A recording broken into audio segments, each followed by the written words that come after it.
Ho lasciato tutto a 26 anni, ero un giovane che viveva per le vie della città, imboccava tante vie, i giovani, la comitiva, andavo in discoteche, in pizzeria, mamma mia, il bullying, tutto questo l'avevo fatto, pieno di marche, ero patito di Wagner, Levis, io ero fans dei giocatori, cantanti, attori, ora se mi dite di chi sono fans, del buon Dio, di San Francesco, Madre Teresa, quelli che hanno dato la vita. Nostro Signore, veramente Gesù, un amico.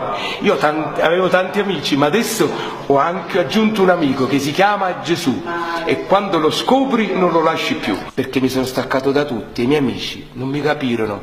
Gli dissero i miei: curatelo perché avrà la depressione, e io ho risposto: curate questa società malata e anch'io guarirò. Io stavo male per una società egoistica e indifferente, questo era il mio malessere. Io devo tanto alla mia mamma devo tanto perché mi ha trasmesso profonda fede. Papà non ha capito